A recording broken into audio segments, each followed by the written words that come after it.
My dear friends and my dear students, आज हम discuss करने जा रहे हैं पर्यावरण शिक्षा का टॉपिक उष्णकटिबंधीय वन भाग 2। भाग 1 की वीडियो मैं पहले अपलोड कर चुकी हूँ, तो आज हम बात करने जा रहे हैं उष्णकटिबंधीय वन भाग 2। सबसे पहले हम ये देखें, वन पारिस्थितिक तंत्र कितने प्रकार के होते हैं। वन पारिस्थितिक तंत्र 3 प्रकार के होते हैं। इसको हम 3 भागों में विभाजित कर सकते हैं। उष्णकटिबंधीय वन पारिस्थितिकी तंत्र, समशीतोष्ण वन पारिस्थितिक तंत्र, बोरियल या टैगा वन पारिस्थितिकी तंत्र। तो सबसे पहले हम बात करते हैं उष्णकटिबंधीय वन पारिस्थितिकी तंत्र को। इसमें 2 तरह के वन आते हैं, उष्णकटिबंधीय पर्णपाती वन और उष्णकटिबंधीय सदाबहार वन। मैंने अपनी पहली वीडियो में डिस्कस किया था भाग 1 में उष्णकटिबंधीय पर्णपाती वन के बारे में, जिसमें हमने बताया था पर्णपाती वन वो वन होते हैं जो कि एक खास मौसम में आकर अपने पत्ते गिराते हैं।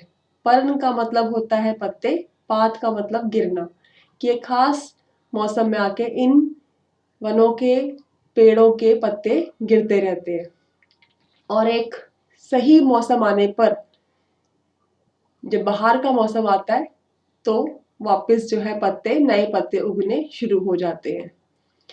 ये पर्णपाती वन, जिसको कि हम इंग्लिश में डेसिडुअस फॉरेस्ट का नाम देते हैं, उष्णकटिबंधीय को हम बोलते हैं ट्रॉपिकल, पर्णपाती वन को हम बोलते हैं डेसिडुअस फॉरेस्ट। तो ये जो है ये 2 प्रकार के होते हैं, नम उष्णकटिबंधीय पर्णपाती वन और शुष्क उष्णकटिबंधीय पर्णपाती वन। नम का मतलब है ऐसे जो इलाके जिसमें है तो पर्णपाती वन, लेकिन जहां पर नमी जो है उसकी मात्रा ज्यादा है, उन एरियाज को, उन क्षेत्रों को हम नाम दे देते हैं नम उष्णकटिबंधीय पर्णपाती वन। इसी प्रकार जहां पर मौसम बहुत शुष्क है, ड्राई है, बहुत ज्यादा गर्म इलाके हैं, वहां के पर्णपाती वनों को हम नाम देते हैं शुष्क उष्णकटिबंधीय पर्णपाती वन। ये सारा हम जो है भाग 1 की वीडियो में कर चुके हैं ऑलरेडी। तो आज जो हमने डिटेल में करना है वो है उष्णकटिबंधीय सदाबहार वन। इसके अलावा समशीतोष्ण वन, जिसमें शीत और उष्ण बराबर है, मौसम जो है ठंड का और गर्मी, शीत और उष्ण मतलब शीत मतलब ठंड, उष्ण मीन्स गर्मी, जहां ये मौसम बराबर होते हैं उसको हम नाम देते हैं समशीतोष्ण वन पारिस्थितिकी तंत्र। इसी प्रकार तीसरा जो यहाँ पर है वो है बोरियल या टैगा वन पारिस्थितिकी तंत्र। तो आज हम जो डिटेल में करने जा रहे हैं वो है उष्णकटिबंधीय सदाबहार वन। तो एक बार हम जो है मोटा मोटा दोबारा देखते हैं कि उष्णकटिबंधीय वनों के बारे में हमने मेन क्या पढ़ा था। उष्णकटिबंधीय वन हम बेसिकली कहते किसको हैं, ये वन जो है भूमध्य रेखा के पास 20 गुना 10 की पावर 6 किलोमीटर वर्ग के क्षेत्र में पाए जाते हैं। आपको याद होगा, हम जब धरती का कोई डायग्राम बनाते हैं, भूमि का जो चित्र बनाते हैं, उसमें हम बिल्कुल सेंटर में जो लाइन जो कि इक्वेटर से, भूमध्य रेखा की से पास से होकर जाती है, उसको हम नाम देते हैं भूमध्य रेखा। यहाँ पर सबसे ज्यादा जो है डायरेक्ट सूर्य का प्रकाश गिरता है और ये गर्म इलाके माने जाते हैं। ये बेहद घने कनोपियों के साथ हरे भरे जंगल सूरज की रोशनी को जंगल के फर्श तक पहुंचने से रोकते हैं, क्योंकि अब यहाँ पर जो है बहुत ज्यादा घने वन है। कैनोपियो का मतलब है जो पेड़ों का जो ऊपर का हिस्सा है, जहाँ पत्ते फैले होते हैं, वो छतरी जो बनती है वो बहुत ज्यादा घनी बनती है, जिसकी वजह से जो सूरज की रोशनी है वो जंगल के फर्श तक नहीं पहुंचती। और इन जो वनों में पूरा साल उच्च तापमान बना रहता है और वर्षा जो है वो मध्यम होती है। ये हम जो है पहले हम जनरल पढ़ रहे हैं उष्णकटिबंधीय वन के बारे में। और ये जो जंगल है भूमध्य रेखा के पास स्थित होते हैं, ये हम पहले ऊपर फर्स्ट लाइन में भी कर चुके हैं। ये जैव विविधता का एक महत्वपूर्ण भंडार है। मीन्स यहाँ पर बहुत तरह के अलग अलग प्रकार के जानवर, पक्षी, शैवाल, जिसको कि हम हरी काई, पानी के ऊपर तैरती हुई काई को हम नाम देते हैं शैवाल, और मछलियों की प्रजातियां जो है यहाँ पर देखने को मिलती हैं। वर्षा की मात्रा और अवधि के अनुसार, मतलब हम ये देखते हैं कि वर्षा की मात्रा कितनी है और उसकी पीरियोडिसिटी कितने समय के बाद होती है। क्या वो लगातार हो रही है, पूरा साल हो रही है, कि एक खास मौसम यानी मानसून के मौसम में हो रही है। इसके आधार पर मात्रा और अवधि के मीन्स कितने पीरियड के बाद है, उसके आधार पर हम इन वनों को दो प्रकार में विभाजित कर सकते हैं। इसका मतलब जो उष्णकटिबंधीय वन है वो दो प्रकार के होते हैं।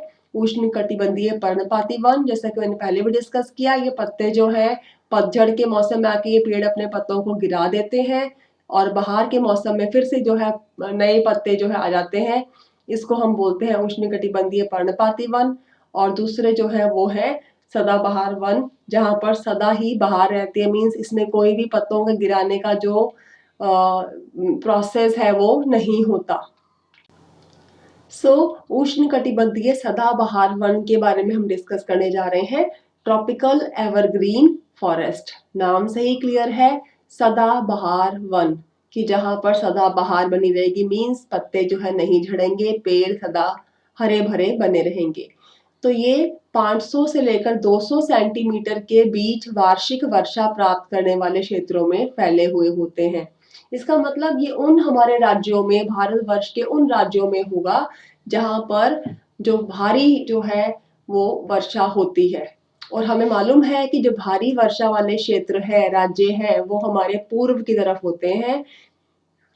तो इसका मतलब ये जो हम बात कर रहे हैं, ये पूर्व के राज्यों की बात कर रहे हैं, ये पूरे वर्ष फैले हुए होते हैं। इसका मतलब ये जो जंगल, जो ये वाले वन है, वो पूरा साल जो है हरे भरे, फैले हुए, खिले हुए रहते हैं, क्योंकि यहाँ पर शुष्क मौसम का अभाव होता है। क्योंकि यहाँ पर ड्राई वाला जो मौसम है, जो बहुत ज्यादा गर्मी, बहुत ज्यादा ड्राई मौसम, वो यहाँ पर नहीं होती। और क्योंकि यहाँ पर पूरा साल ही बारिश हो रही है, इसका मतलब वहां पर जो हवा में नमी है, आर्द्रता है, आर्द्रता का हम नमी बोलते हैं, तो यहाँ पर जो आर्द्रता है, ह्यूमिडिटी है, वो बहुत ज्यादा होगी मौसम में, क्योंकि मौसम में हवा में पानी की मात्रा भी बीच में नमी मिक्स होगी। वनस्पतियों के निचले भूभाग द्वारा खोए गए जलवाष्प जंगल से बाहर नहीं जाता है। इसका मतलब अब देखो, जो भी जंगल होते हैं उसमें हर तरह की ऊंचाई के पेड़ पौधे देखने को मिलते हैं। अब जो छोटे छोटे पौधे या पेड़ पौधे हैं, वो जो भी उनसे जो हीट की वजह से जो वो वाष्पीकरण करते हैं, जो जल वाष्प उनके पत्तों की राही बाहर निकलती है, तो वो जंगल से बाहर नहीं जाती है। क्यों? क्योंकि जो ऊपर वाले जो ऊंचे पेड़ पौधे हैं, उनकी कनोपी, उनकी छतरी नुमा जो बना हुआ है, पेड़ों का जो फैलाव है, उसकी वजह से जो है वो ऊंचे पेड़ों की छतरी में ही संग्रहित पानी हो जाता है। और जब पानी अब कहाँ टकरा गया, छोटे पेड़ों से निकला और ऊपर जाके बड़े पेड़ों के पौधों के पत्तों के साथ टकरा गया। तो इसका मतलब वो बारिश वहीं पर हो जाएगी।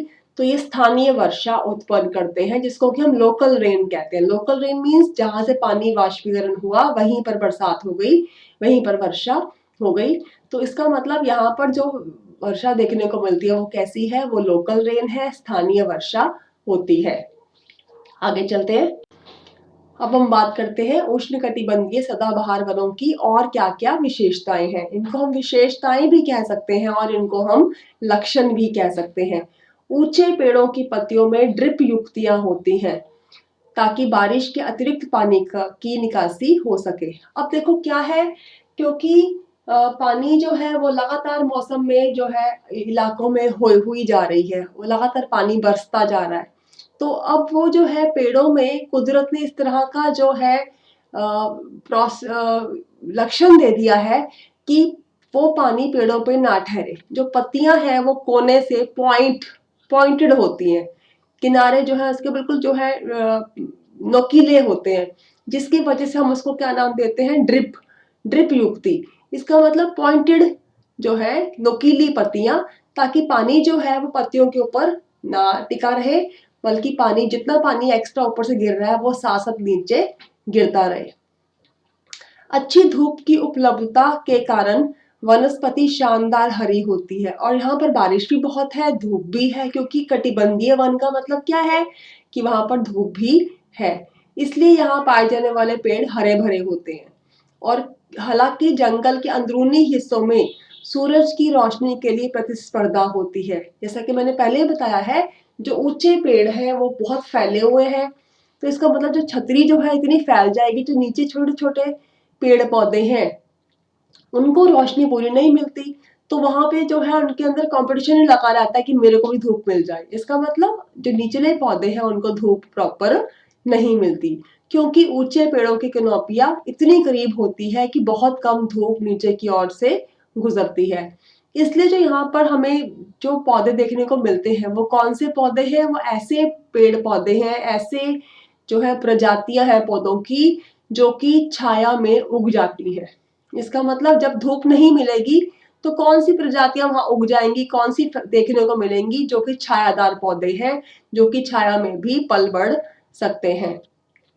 आर्द्र जलवायु के कारण कई प्रकार के एपीफाइट्स बेलें बहुत आम देखी जाती हैं। तो एक खास तरह का ग्रुप होता है पौधों का जिनको हम एपीफाइट्स कहते हैं। और बेलें क्या होती हैं, जो कमजोर पौधे जो कि पेड़ों से लिपट कर ऊपर की तरफ बढ़ती हैं और फैलती हैं, उनको हम बेलों का नाम देते हैं। इनको हम इंग्लिश में क्लाइंबर प्लांट्स कहते हैं या सिंपल क्लाइंबर्स भी कह देते हैं। तो यहाँ पर जो है इस तरह की बेलें आम देखने को मिलती हैं। ये वन लगभग अभेद्य होते हैं। इसका मतलब है ये जंगल इतने ज्यादा घने हैं कि इनके अंदर से निकलना जाना आना बहुत एक मुश्किल जो है प्रक्रिया लगती है। वनस्पति 5 से 7 मंजिला होती है। इसका मतलब कि जो वनस्पति है अगर उसको हम ऊंचाई के आधार पर बांटना शुरू कर दें तो उसको हम 4 या 5 भागों में बांट सकते हैं। अगर मान लो आपकी एक जो है पेड़ वो 10 फीट वाले हैं, आप उसको अलग कर देते हो। दूसरे जो है पेड़ वो 20 फीट के हैं, तो इसका मतलब वो दूसरी मंजिला बन गई। तीसरे पेड़ 30 फीट के, तो तीसरी मंजिला बन गई। इसका मतलब अगर हम मंजिलों के आधार पर इसको जो है ऊंचाई के आधार पर पेड़ों को कैटेगराइज करना शुरू कर दें, उसको वर्गीकृत करना शुरू कर दें, तो 5 से 7 तरह की ऊंचाई वाले पेड़ पौधे हमें देखने को मिलते हैं। अकेले पेड़ 2 से 3 मंजिला बनाते हैं। इसका मतलब 2 या 3 तरह के तो पेड़ ही पेड़ है, बाकी जो वनस्पति है वो बाकी अलग मंजिला बनाते हैं। मीन्स उनकी हाइट के आधार पर पेड़ 2 या 3 तरह के हैं और बाकी जो है 3-4 तरह के अलग अलग और भी पौधे देखने को मिलते हैं। प्रमुख पेड़ों की ऊंचाई 50 से 100 मीटर होती है। आप देखो कितने ऊंची पेड़ है, कितने लंबे पेड़ है वाले, 50 से 100 मीटर आप खुद इमेजिन कर सकते हो। अतिरिक्त सहायता के लिए उनके पास अक्सर बटरेस या तखत जड़ें होती है। तखत जड़ें क्या होती है, आपने देखा होगा कि नॉर्मली एक तो वो जड़ें हैं जो कि पेड़ों के नीचे से निकल रही है ना, पौधे के नीचे से निकलती है, बेस पर है, जो कि मिट्टी में जाती है। और एक जो है तने में से एक्स्ट्रा स्पेशल जड़ें निकलती है जिसको हम तखत जड़ें कहते हैं, जो कि एडिशनल सपोर्ट के लिए, अतिरिक्त सहायता के लिए उसमें मदद करती है। बड़े पेड़ों की छतरी से छाया होने के कारण पेड़ के तने का निचला हिस्सा शाखाओं से रहित होता है। इट मीन्स इतनी ज्यादा जो है घने हैं पेड़, उनकी छतरी फैलाव इतना ज्यादा है, कैनोपी इतनी ज्यादा डेंस है, फैली हुई है कि पेड़ों के तने के निचले हिस्से जो है उनमें ब्रांचिंग नहीं होती। क्योंकि ब्रांच अगर सपोज कोई निकल भी आती है तो उसको धूप नहीं मिलेगी प्रॉपर्ली, उसको जो है वहां पर सनलाइट नहीं मिलेगी, तो वो वहां पर डेवलप नहीं होगी, उसका विकास नहीं होगा। मौसमी पत्तियों के गिरने की प्रक्रिया नहीं होती है। जैसे कि हमने शुरू में भी किया था, पर्णपाती वन जो है एक खास मौसम के आने पर पत्ते गिरते और झड़ते और आते हैं, जबकि इसमें ऐसा नहीं है। वर्ष के दौरान ही खिलने की प्रक्रिया और वनस्पतिक विकास जारी रहता है। इसका मतलब नए पौधे जो है, पत्ते जो है, देखो नो डाउट ये तो पता ही है जो पत्ते पुराने हो जाएंगे वो गिर जाएंगे, लेकिन ऐसा नहीं है कि किसी खास मौसम में ही गिर रहे हैं। जो पुराने हो गए, जो पत्ते जो है जर्जर हो गए, ओल्ड हो गए, वो अपने आप गिर जाएंगे। लेकिन किसी खास मौसम में, मौसमी नहीं है इसके अंदर, कोई भी मौसम का जो है साथ में लिंक नहीं है। तो पूरे साल ही वर्ष में खिलने की प्रक्रिया और झड़ने की प्रक्रिया वो पूरा साल ही साथ साथ चलती रहती है, इसमें कोई खास मौसम का जोड़ मेल नहीं होता। पेड़ों के अलावा इन जंगलों में ताड़ के पेड़, इसको हम पाम ट्रीज कहते हैं, पाम ट्रीज आपने देखे होंगे, बहुत कॉमनली इसको हम जो है अपने घरों में रखते हैं। उसके अलावा जो है लंबी झाड़ियां देखने को मिलती हैं और जड़ी बूटियां पाई जाती हैं। तो इसका मतलब यहाँ पर अलग अलग वैरायटी जो है देखने को मिलती है।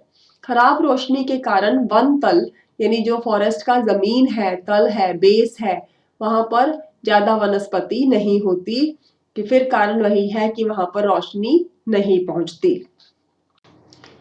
और भारत के सदाबहार वन जो है उष्णकटिबंधीय जंगलों में इबोनी, महागोनी, रबड़ के पेड़, जायफल, लौंग, दालचीनी, बांस आदि जैसे पौधों की संख्या है। मीन्स आदि जिस पौधे जो है वो देखने को मिलते हैं। देखो इसमें आप ये ध्यान रखो, जितने भी हम यहाँ नाम ले रहे हैं वो नॉर्मली हमारे स्पाइसेस हैं, मसाले हैं, जायफल है, लौंग, दालचीनी, है ना। ये जो है सारे हमारे कहाँ पर है, ये सदाबहार वन उष्णकटिबंधीय वनों में ही पाए जाते हैं। जंगलों के प्रत्येक मंजिलों में विभिन्न प्रकार के जानवर पाए जाते हैं। जिस तरह हमने कहा कि 5 से 7 मंजिला जो है पेड़ पौधे देखने को मिलते हैं, इसी प्रकार हर मंजिल पे, हर जो ऊंचाई के आधार पर वहां पर जो है जानवर भी देखने को मिलते हैं। जो जानवर ज्यादा ऊंची नहीं छलांग लगा सकते, नहीं रह सकते, वो छोटे पेड़ों में पाए जाएंगे। जो ज्यादा छलांग लगाते हैं, पक्षी है, वो ऊपरले पेड़ों में पाए जाएंगे। तो जिस जिस तरह से मंजिलें हैं उसके प्रकार ही जानवरों की वैरायटी या विभिन्नता पाई जाती है। जंगलों की घनी प्रकृति के कारण उपली इलाके में पाई जाने वाली प्रजातियां पक्षी, चमगादड़, बंदर और लीमर पाए जाते हैं। सरीसृप मीन्स रेंगने वाले जो जीव है वो भी यहाँ पर, जैसे सांप है, बिच्छू है, और भी जैसे रेंगने वाले जीव है वो यहाँ पर देखने को मिलते हैं। और बड़े जानवरों में आमतौर पर तापीर, तापीर जो है एक सुअर की तरह देखने वाला जो जानवर है, तो तापीर और हाथी यहाँ पर देखने को मिलते हैं। तो अब हम बात करते हैं भारत के मानचित्र की। यहाँ पर हम अगर पूर्व के राज्यों को देखें तो सबसे ऊपर हमें पर्पल कलर में नजर आ रहा है अरुणाचल प्रदेश। उसके साथ ही टच करता हूँ येलो कलर में आपको नजर आ रहा है असम। साथ में ऑरेंज कलर में है मेघालय। ये पिंक कलर में जो स्टेट दिखाई गई है वो है नागालैंड। नीचे हरे रंग से जो है मणिपुर। उसके साथ नीचे बिल्कुल जहाँ पे कॉर्नर आ गया वो है मिजोरम, और साथ में ही है पर्पल कलर में त्रिपुरा। तो ये 7 सिस्टर्स को हम नाम देते हैं जो कि हमारे पूरब के राज्यों में आती है। और इसके साथ ही जो है आपको यहाँ पे भूटान के नीचे अगर हम टच करते जाए तो यहाँ पर हरे रंग में हमें पश्चिम बंगाल नजर आ रहा है। पश्चिम बंगाल के साथ ही जो है पीले रंग में हमें नजर आ रहा है उड़ीसा राज्य। तो ये वो वाले राज्य है जहाँ पर सदाबहार वन पाए जाते हैं। इसमें सिर्फ जो है 7 सिस्टर्स में से हमने एक जो है राज्य छोड़ना है, वो कौन सा है, अरुणाचल प्रदेश। तो कहाँ कहाँ पर है, मेघालय, असम, नागालैंड, मणिपुर, मिजोरम और त्रिपुरा, ये 6 राज्यों में सदाबहार वन पाए जाते हैं। और कुछ एरिया जो है पश्चिम बंगाल और उड़ीसा का भी जो है जहाँ पर सदाबहार वन पाए जाएंगे। ऐसे अगर हम वेस्ट की तरफ आ जाए, पश्चिम की तरफ आ जाए, तो पश्चिम में हमारे पास जो है ग्रीन कलर में हमें स्टेट नजर आ रही है महाराष्ट्र, उसके नीचे कर्नाटका, और ये पर्पल कलर में केरल। तो नीचे के हम 3 स्टेट्स की बात करें, अगर हम बिल्कुल नीचे से स्टार्ट करें भारत के नक्शे में, जो है दक्षिण से शुरू करें केरल, कर्नाटका, उसके ऊपर महाराष्ट्र। तो इसके कुछ कुछ एरिया जो कोने वाले एरिया जो है जहाँ पानी की मात्रा ज्यादा है, क्योंकि यहाँ पर जो है अरब सागर साथ में टच कर रहा है, तो यहाँ जो है हमें उष्णकटिबंधीय सदाबहार वन देखने को मिलते हैं। अब हम इसको जो है अगले जो है मानचित्र में देखते हैं। ये देखो, इसमें जो है आपके पास यहाँ पर ये सारा जो है, जो हरे डार्क हरे कलर से दिखाया गया है, ये हमारी सारी स्टेट्स हैं, मेघालय, असम, नागालैंड, मणिपुर, मिजोरम, त्रिपुरा। और इधर जो है पश्चिम बंगाल और कुछ हिस्सा जो है वो उड़ीसा का। ऐसे ही जहाँ पर अरब सागर के साथ अरेबियन सी है, उसके साथ हमें जो है मुंबई वाला एरिया, महाराष्ट्र वाला एरिया, कर्नाटका और इधर केरल, ये जो कॉर्नर में हम जो देख रहे हैं अरब सागर के तटीय प्रदेशों में यहाँ पर भी एवरग्रीन फॉरेस्ट यानी उष्णकटिबंधीय सदाबहार वन देखने को मिलते हैं। और जो बीच का जो एरिया है ये हमने अपनी पिछली वीडियो में डिस्कस किया था। ये सारा एरिया जो है वो डेसिडुअस फॉरेस्ट यानी पर्णपाती वनों का है।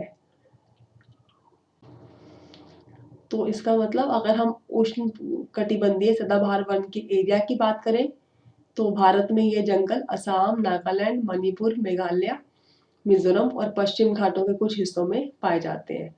और भारत के बाहर की अगर हम बात करें तो ये वन अफ्रीका के कांगो बेसिन में, दक्षिण अमेरिका के अमेजन बेसिन और ईस्ट इंडीज में पाए जाते हैं। आज के लिए इतना ही। ये आपके जो है रेफरेंसेस है जो मैंने इस वीडियो के लिए कंसल्ट किए।